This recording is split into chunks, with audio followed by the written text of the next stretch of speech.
Iceland is changing. What kind of country could we become? Let me show you.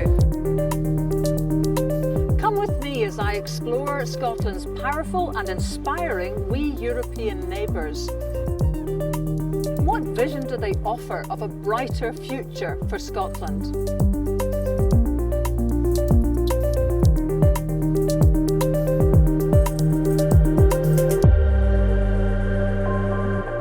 Iceland, almost 500 miles north of Scotland, this subarctic nation is bigger than Scotland with less than 10% of our population.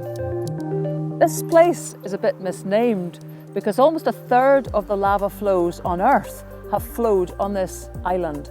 There are 8 volcanoes about to erupt anytime over the next 50, 100, but maybe next year. And there've probably been 12 earthquakes already this morning. But somehow, despite living with this constant threat, the Icelanders have created one of the most equal, successful societies on Earth, even bounding back after their recent near bankruptcy. How on earth do they do it? To understand Iceland, you must learn to love volcanoes. They've shaped the landscape, the people, and their resilient mindset. To find out more, I've come to talk to Paul Einarsson at the University of Iceland. The volcanoes that have erupted here have had some massive consequences for the world. There's a suggestion that one eruption actually caused the French Revolution. Icelandic volcanoes are certainly very active, and they can certainly produce very dangerous eruptions, which have caused not only local problems but also global catastrophes, like the 1783 eruption of Laki, poisoning all the vegetation in Iceland, and it caused a famine that killed about 1/5 of the population. It caused a lot of problems on mainland Europe. The French Revolution, there has been a connection put between those. It caused such great harm to farmers in Europe. It probably changed the weather pattern on the whole globe. There is at least an idea that it caused widespread famine in India and Chinese, where it killed maybe millions of people. How do Icelanders live really with the level of threat that there is from the volcanoes and the physical environment? All you hear about earthquakes or volcanoes on the news is from disasters. So people tend to associate these two things together. An earthquake has to be a disaster. And it's generally not considered to be such a terrible event if an eruption breaks out. We have 30 volcanoes to worry about. An eruption on the average about every 2 or 3 years. Most of the everyday threat that we have comes from the weather. The glaciers are shrinking. A lot of our electricity is produced by glacial rivers. So global change is really having a big effect. How does the infrastructure work? Because if you have pipes over all of this, surely they must all fracture and there must be huge repairs. To be precise, it's about 19 millimeters per year that East and West Iceland are spreading apart. That's about this much. You have to repair a line here, you have to repair a road because it gets torn apart. This is not a part of the big catastrophe. It's just almost like a maintenance. I've got to say the most impressive story I heard was the eruption on the Westman Islands, which surely would have probably meant the end of the islands, but actually it seemed to mean the start of having a better harbour. The eruption of Heimaey in 1973 was really quite a unique occurrence. The whole town of 5,000 people was evacuated in a few hours during a night in the middle of the winter. And the biggest danger to the town as such was the closure of the harbour. And one of the methods that people had been experimenting with was to pump water, seawater, on the lava front to stop it or to try to divert it. And it actually succeeded in stopping it, so that when the eruption finally ended, the harbour was better than before because it was better sheltered. It was a mixture of ingenuity and luck, but that's how it ended. If there was not this hot spot, there would be no Iceland. We would be sitting on the ocean bottom at 2 or 3 kilometers depth. And we would not be human beings, we would be starfish or something else. And this is, it's quite close to the thinking of many Icelanders, that volcanoes are certainly dangerous, but they are also the reason for our existence. There is an interesting connection between Scotland and Iceland in that when the Iceland hotspot became active about 50 to 70 million years ago, then Scotland and Greenland were lying side by side. The Atlantic Ocean had not started forming, and the Iceland hotspot produced volcanoes. And it produced volcanoes, and these volcanoes are of course then in Greenland and in Scotland. So the Scottish volcanic areas, like in Skye and other places in Scotland, these are really the first signs of the Iceland hotspot. These are really Icelandic volcanoes. Most of people's ideas about how volcanoes look on the inside come from Scotland. Scotland is really the cradle of volcanology.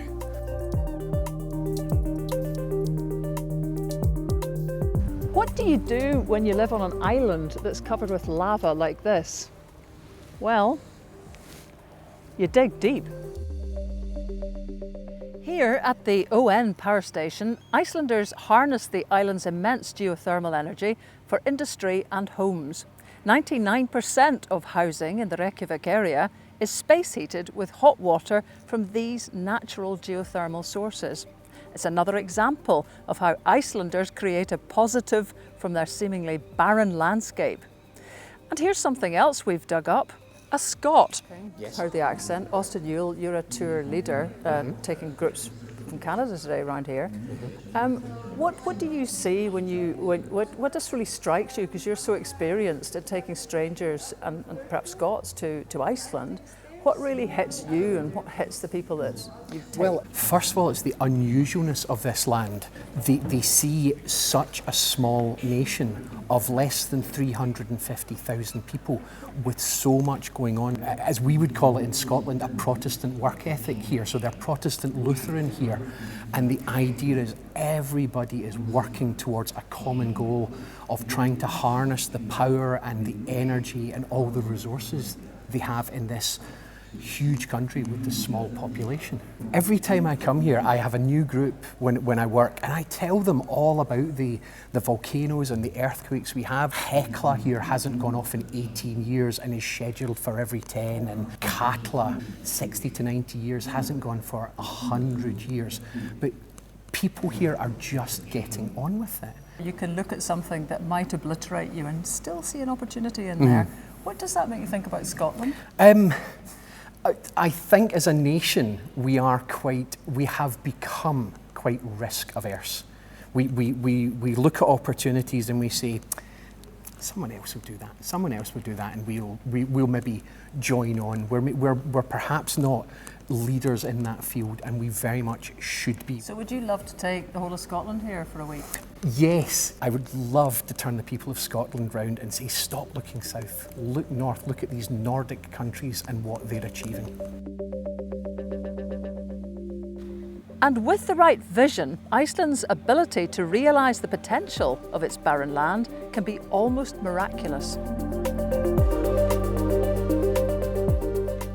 When we came here today, this was like an oasis. It wasn't very good weather, there wasn't an awful lot to see, and then suddenly, wow. Just the name Iceland is not give you that clue that we can be growing many things here, but it surprised many people that we couldn't be picking tomatoes every day of the year, knowing that we have long, dark and cold winter. And like you said, we use the help from our nature to make it possible. So we use the hot water in the ground to warm up our houses. And here in our village, we have our own hot spring and 2 boreholes. So the water is almost boiling when it comes in here. It's about 90-95 degrees warm. And then we use our electricity to make sun or light for the plant every day of the year. And in Iceland, we can be proud that all our electricity are green-making electricity. We have specialized in tomatoes, and today we are sending 1 ton of tomatoes to the market every day. We have a horse show and a stable visit, and then also to come into the greenhouse and see what we are doing there. Last year, 2017, we had more than 160,000 guests coming, and also it shows us opportunity to twist together like agriculture and tourism, because I think it's so real, something which so many people have interest for.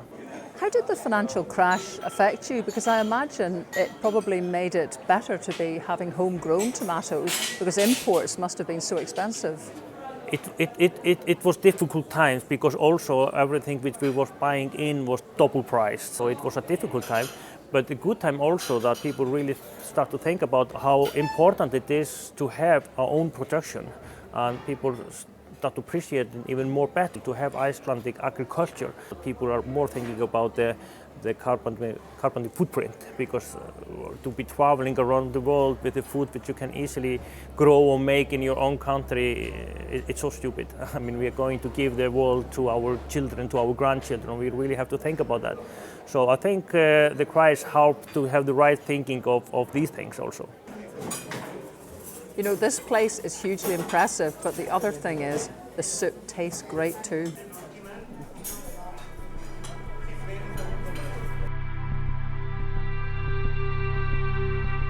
Icelanders don't only harness the natural resources of their island for energy and food, but also for relaxation.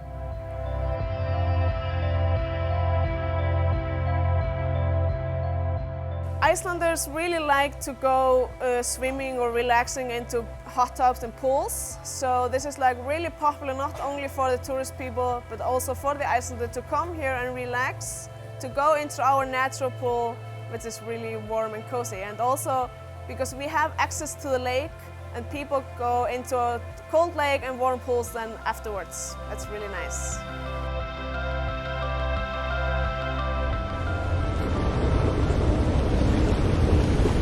Iceland has capitalised on its unique landscape with blockbusting effect, as filmmaker Kolfinna Balvinsdóttir explains. We have had the program ongoing for 18 years now, that the state reimburses filmmakers who come from abroad all the VAT of the whole budget that they spend here. So that has been a great attraction for Hollywood production films. And that means that they come here with 200-300 people to spend the summer here. They can film 24 hours. And that obviously means that they can hire, we the people in this sector, we are provided with jobs. And obviously we could say that that has also been a part of our learning process. You know, you learn a lot from these people. It's so far, so far away. It's so far, so far. Make your own flag. Make your own flag. Björk, our singer, she actually paved the way for us. She became a superstar, and that has caused lots of attention. Raise your flag. Could get so many famous artists to come here, and obviously that helps us in the creativity. So we actually per capita are doing very well when it comes to music, literature, filmmaking, etc. We are very well protected by our state. We have funds that we can easily access.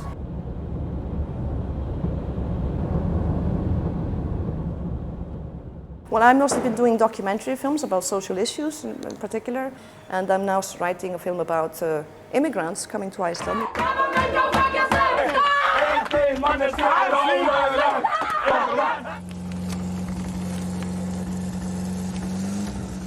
The nature is a great help for us to keep the mind vivid and keep this creativity up. In school, we do actually study music and literature and knitting and carpentry, and it's as a part of our curriculum.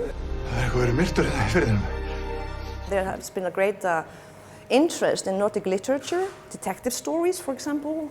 It doesn't relate to me because we don't have any crime rate in Iceland, so I find it kind of difficult to imagine that. But I think that is also a great advertisement for the country, that these kind of programs become popular abroad.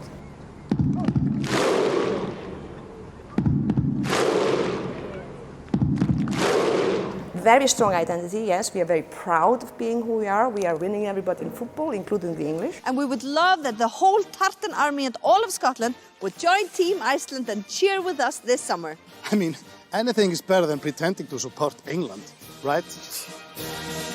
Somehow people often think, because we are only 358,153 people at the moment, Somehow people often think that if you come from a small country that you will think smaller.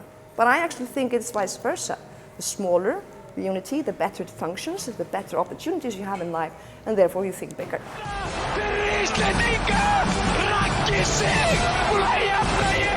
When you ask me, I actually don't think I've ever seen a Scottish film. And I wonder why the Scottish are progressing so slowly. But I do feel for them, and I am a true follower of their independence. I think that we should leave England all alone.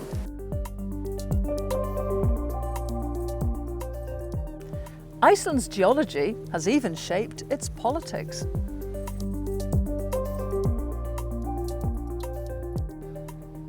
Westminster makes a claim to being the mother of parliaments, but this most definitely is the great-grandmother of the lot. This is the world's earliest parliament here at Thingvellir. It's right at the centre of the island, and it's been used as a parliament since 930 because it was an equal distance for everyone to travel to get here, even though this is right at the heart of the volcanic area, and it's almost at the point where two tectonic plates are pulling apart constantly. It was used as a parliament until 1790, when a massive eruption caused the people and the parliament to seek the shelter of Reykjavik.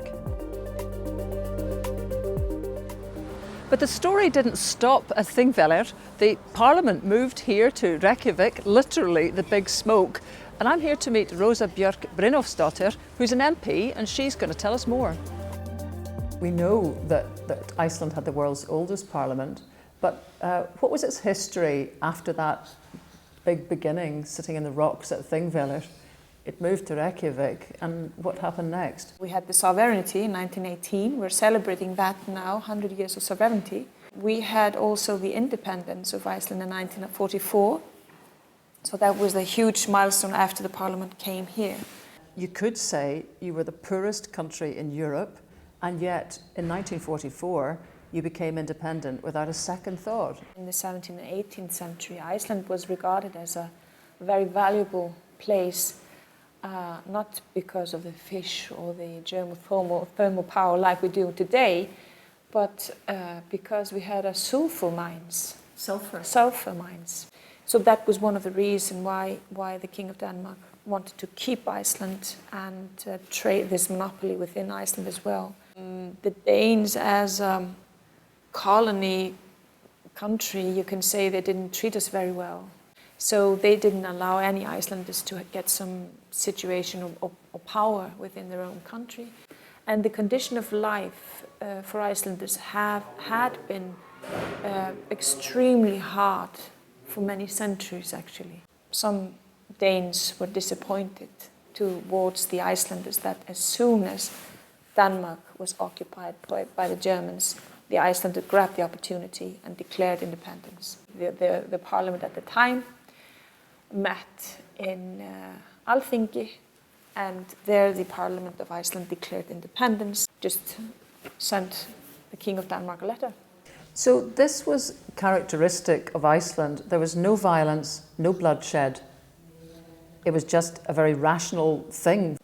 The ones that were steering the independence movement were studying in Copenhagen, in Denmark. So these were people of education and literature.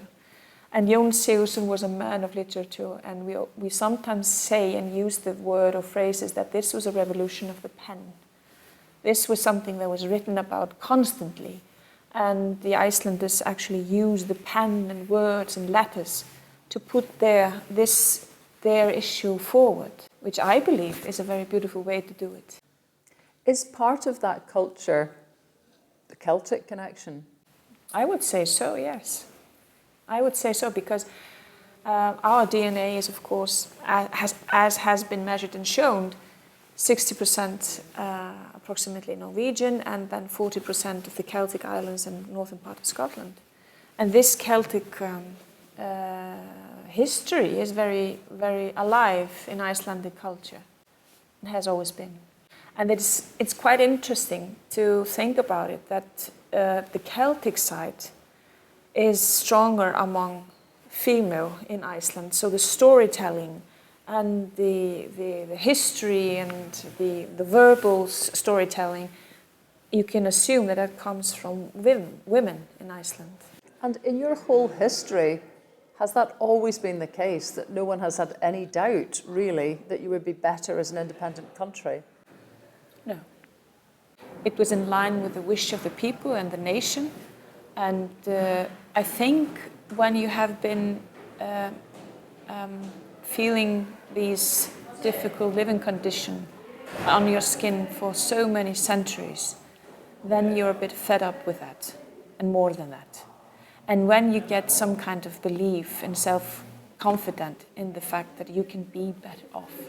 Of course, it's a journey that you don't know where ends. But every good journey, you have to start them somewhere. And I think that the majority of Iceland, the enormous majority of Iceland was, at the time, very positive and happy about that. Are you special? I think Icelanders are special as any other countries are, and any other people and populations are. I think what is interesting with the Icelandic population is that it's very mixed. It's an island, of course, with a strong heritage and culture, a little bit like the Scottish and the other North Atlantic peoples. I think that the Icelanders, they always look at themselves as they can do anything. There are no limits. And that can both be a very positive power, but also it can also be something that it can hinder you in doing maybe things in a civilized way. Á þann hátt íslenska bjartsýni, æðruleysi og samstöðu að vopni munum við standa storminn á okkur.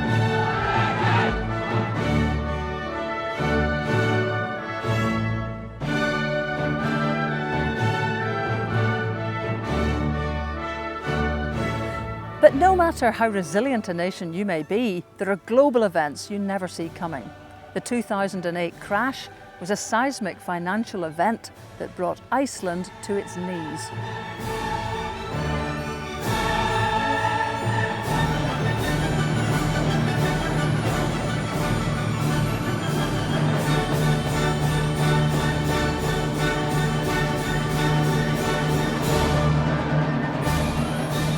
In many ways, the Harpa Concert Hall and Conference Centre came to symbolise the crash.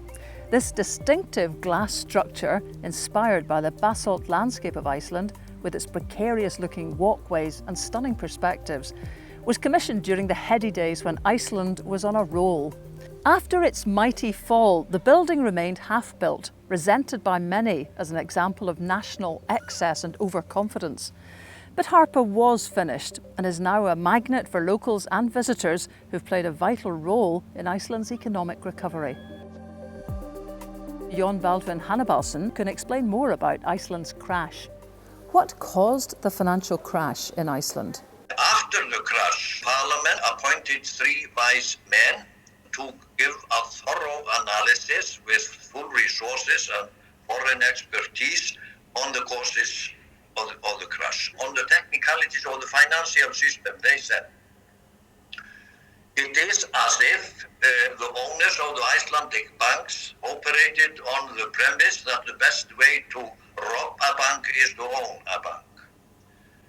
Almost every basic rule of prudence was broken, be it risk management, market manipulation, insider trading, heavy lending to related companies, even owned by the owners of the banks, creative accounting, you know, everything.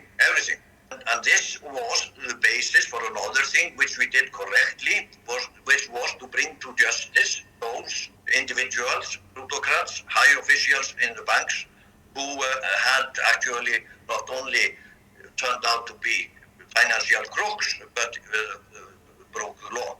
All of this was, of course, under the overall influence of the ideology of neoliberalism.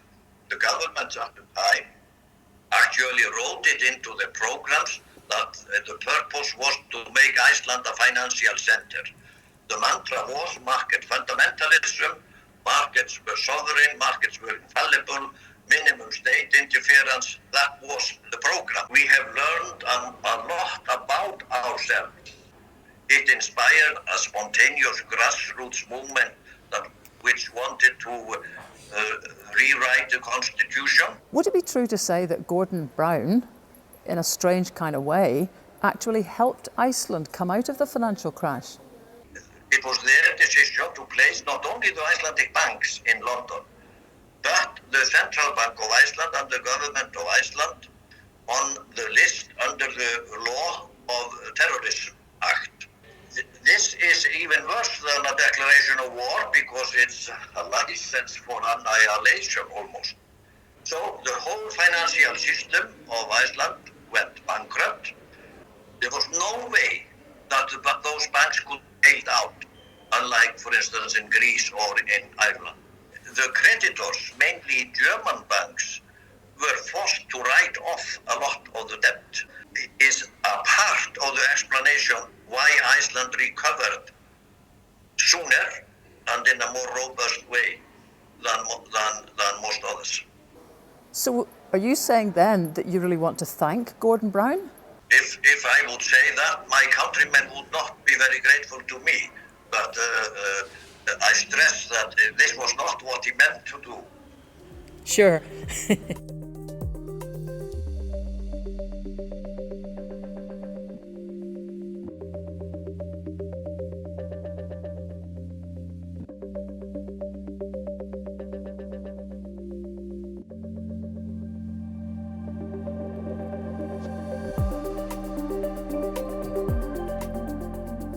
When you were foreign minister, you went to Lithuania during its important moments of trying to become an independent country.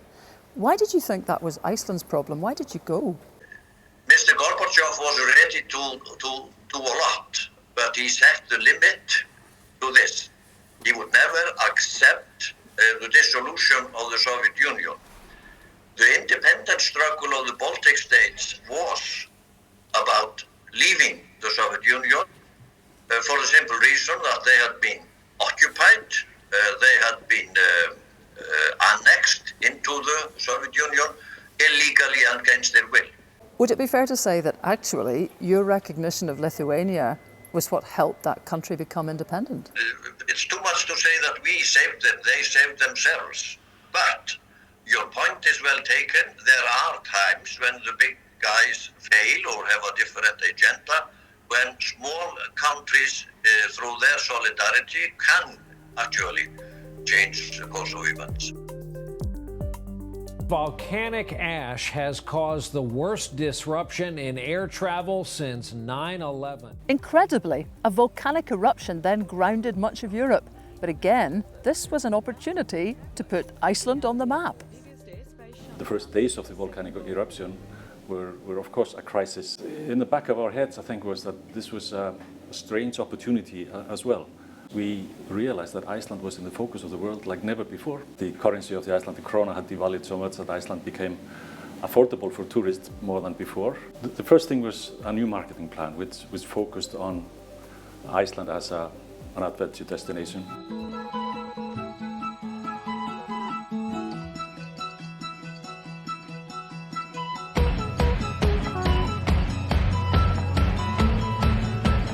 The growth has been phenomenal in all senses, both for the company and for Icelandic tourism.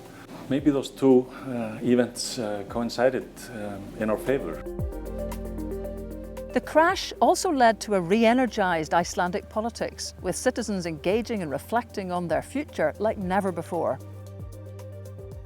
It was a really interesting time when everything seemed possible. Writer Andri Snær Magnusson explored this new way of thinking about Iceland in his fascinating book, Dreamland, a self-help manual for a frightened nation. If you go downtown to the business center of Reykjavik, you can see the White House where Reagan and Gorbachev met, where communism fell. The house next door is the third biggest crash in capitalist history. That is the headquarters of Kaupthing Bank. So you'd see the crash of capitalism and communism side by side. Your book, which I read, and actually I have to say inspired me to write a book in Scotland called Blossom, which was similarly trying to tackle all the difficult problems of our countries, is really seems to be trying to say there's a struggle for the heart of Iceland going on. Well, basically we had this strange situation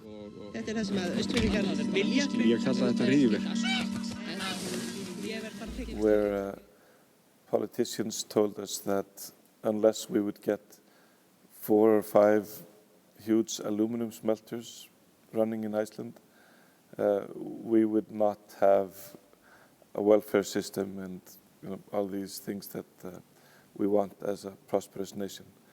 And they were saying we would have to sacrifice the highlands of Iceland, many of the most beautiful rivers in Iceland, and many of the greatest geothermal areas, that we would have to plunder them in order to have welfare and just be an independent, prosperous nation.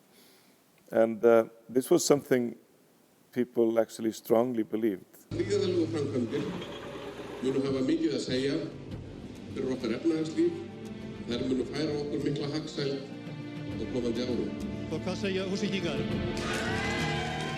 were not told that this was a choice to be made, but this was some kind of an ultimatum, that we had to do this, make a deal with 3, 4, 5 aluminum corporations.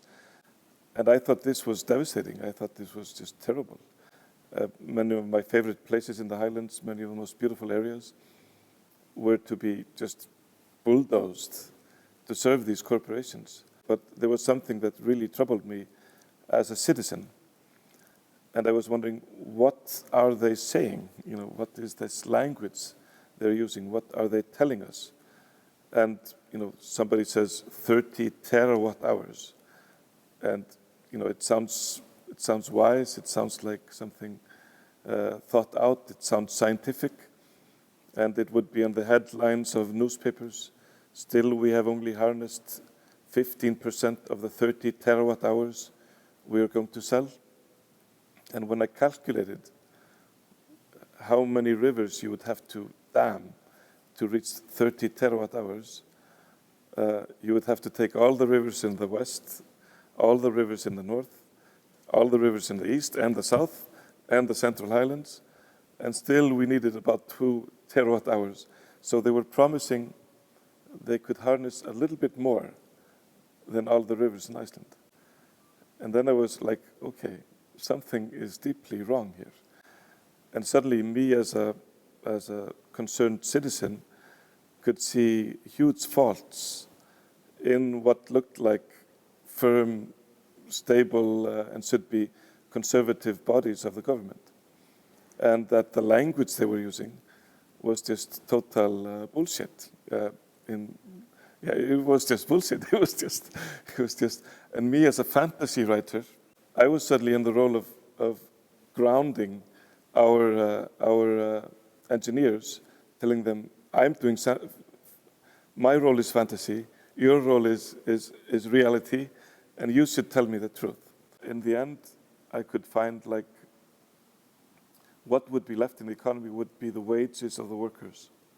So you could see how you can colonize people's minds into believing somebody being the pillar of your economy, while you are actually their pillar. That is, we are providing Alcoa with billions of dollars in benefits, while they are providing us, yes, they are occupying the time of 400 people that could also be doing something else. The new Icelandic politics produced radical ways of thinking about how politics could be done, including revising the nation's very foundation of democracy, the constitution.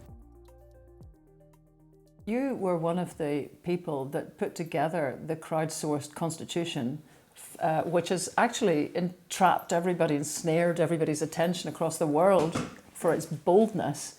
What was the reason for needing to do that? Well, Iceland became independent in 1944. Let's start by Big Bang. We have Big Bang. No, but sorry, I have to explain. Because after that, we decided, okay, Danes were occupied by the Nazis, so we're just going to sneak away because we've been trying for ages to get away, and finally we had a moment there.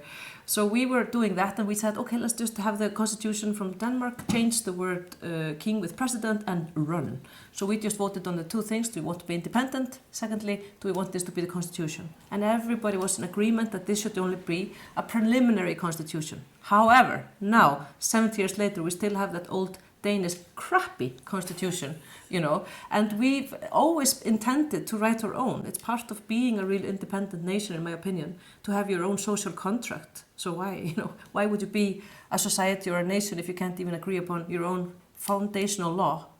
And then after the crash in Iceland in 2008, there was this amazing moment of clarity, you know, where people finally were like, okay, so hang on, why are we doing this?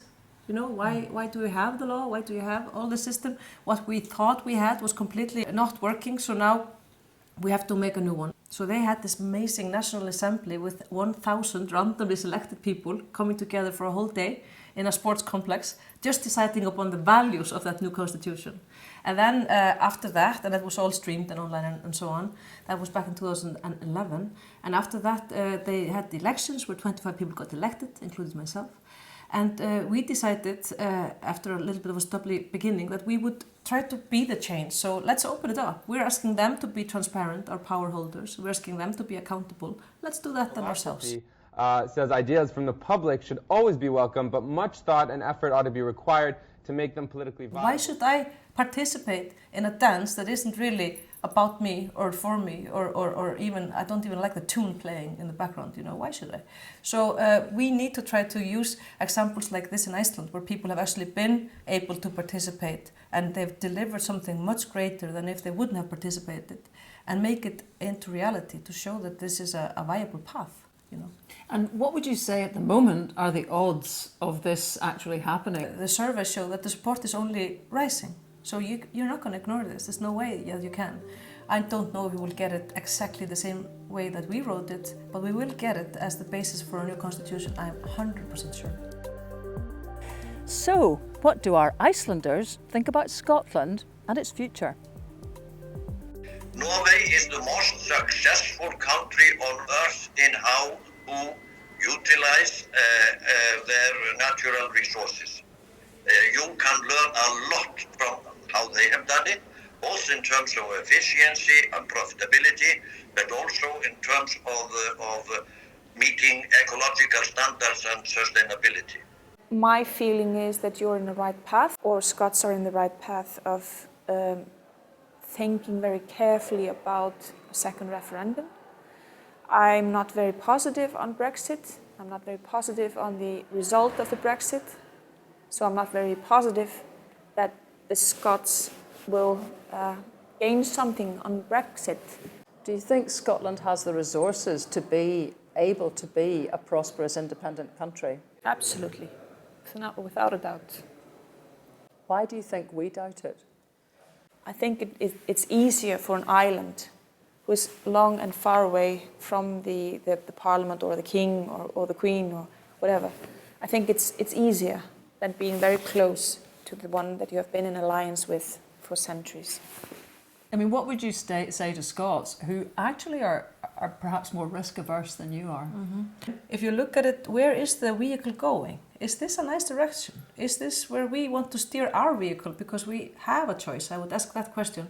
And if it seems like, yeah, it's not hazardous, it's sort of no risks involved, and that's enough for you, and you think that's going to make your kids okay in the future, fine. But if you think you can go to a more beautiful location and you can find something more spectacular and maybe more sustainable for your kids and their kids, and just take the turn, I would say. I don't know a single individual anywhere in the world who has the slightest doubt that Scotland has all the intellectual capacity, all the technical know-how, all the historical, cultural resources to go along to be an independent country, yes.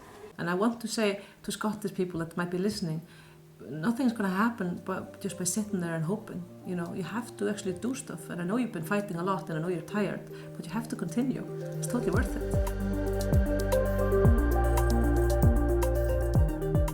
Well, it's been another extraordinary 4 days here on Iceland. The overwhelming message that you get from everybody is their sheer ability to cope with problems that really would have flattened any other country.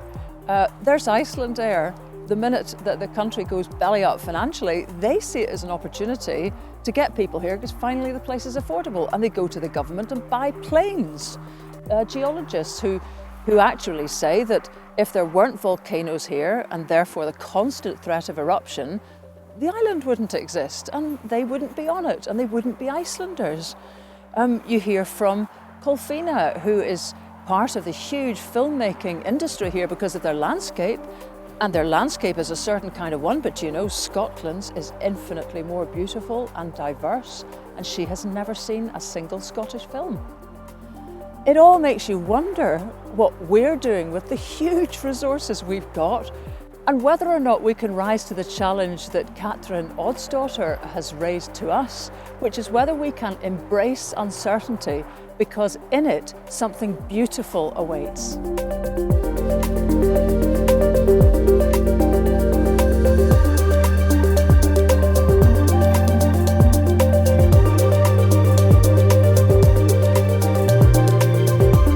If you'd like to see more films about our successful wee neighbours, please support our crowdfunder.